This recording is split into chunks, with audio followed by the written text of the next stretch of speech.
Live from San Diego, this is the Fox 5 Morning News at 7. 7:36. Next, breaking down the presidential candidates' body language from what they were wearing to how they walked off the stage. Our expert is going to explain what it really all means, because it's all in your body language. That's very true. Right? You're watching the Fox 5 Morning News at 7. Good morning. Time now is 7:40. Body language sometimes says more than words. Most of the time says more than words. That includes last night's presidential debate. So joining us this morning, body language expert Robin Lieberman. Robin, good morning and thank you for being here. It's lovely to be with you, Shalini. You know, some say, like I just said, it's not the words, it's not the tone. Your body language sends so much of a message without you even having to say anything at all. 90%. And if we look at what the candidates were doing when they walked on stage, Hillary Clinton, she's walking in a white suit. The white representing trust. Psychologists would say white brings trust. In the last event at the DNC, she wore a white suit as well. I think it works very well for her. Okay, we'll get to the colors in the moment. I first want to talk about the walking on stage. The body language, I know that most people are wondering, are they going to shake hands? Are they going to look at each other? The way they stand? How did they walk? What were they saying? What was their message? The way, look at the way Trump's walking on stage right now. Right, so he's very serious. I think he's setting a tone for the new demeanor, the new Trump, which is a contained Trump. And I think it worked very well for him as well. He seems very sincere and very gentle when he walks on stage. Hillary gives a hello to the audience, a smile. However, I'm not feeling the smile. I'm not necessarily being reached by her smile. Okay, to the colors now. You said the white. White is what kind of color when you wear that? What's the message you're sending? Trust. Trust. Okay. And then for Donald Trump, I mean, he's in the typical suit, the tie. Red. I am Republican. You may not be believing me recently, but I am a Republican. Here it is. Okay, so we got the colors and the way that they walked on stage. Let's talk a little bit about the debate, actually what was happening in there. A lot of times you see them smiling. Trump's known for those facial expressions. Like last night, I'm just watching him, you know, the smirks, the eyebrows going up. So what were they saying?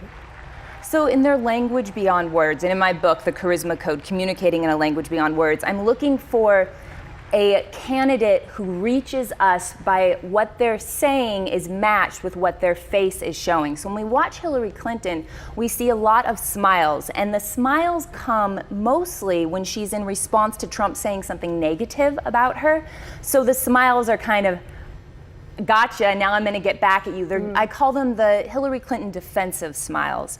And what's hard about this, and the fact that we've seen a lot of these Hillary Clinton defensive smiles throughout all of the debates, including last night, is that we also are, as the audience, because we don't see a lot of her joyous, full, happy smiles, we start to read her what are supposed to be joyous, full, happy smiles, like when she walked on the stage, hi, yes, you all love me, I'm ahead, as actually being a little defended from us. So there's a distance and a coldness. And so as somebody who studies charisma and body language, that's not congruent. What about Donald Trump and his eyebrow raises? Well, there was a moment when the moderator said to Donald Trump something that he liked, and he said, correct. And this little eyebrow raise, the smile, the gesture happened right before he said it. And when we break apart body language, when that happens, the gesture usually happens right before you say it. There's a feeling first, then a gesture, then you speak it out. You see that congruency with Trump. That's why he feels off the cusp. He is. Okay. To the end of the debate and the way that they closed it, they walked up, both of them, to the audience. What was this message that we saw with the shaking of the hands with Chris Wallace and the way that they were engaging with the audience? Very interesting. So Hillary Clinton, she immediately leaves and goes and shakes hands with Chris Wallace. However, again, the smile not reaching me.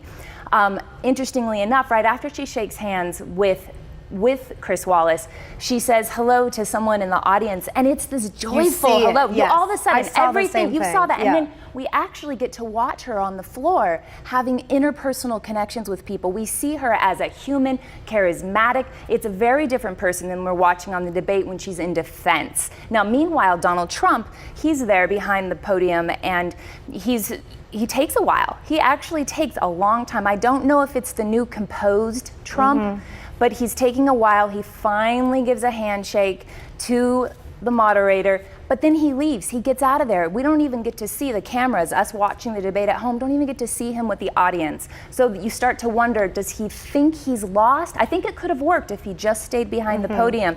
Was he trying to be presidential? There was a seriousness. He came into the debate that way, he left that way.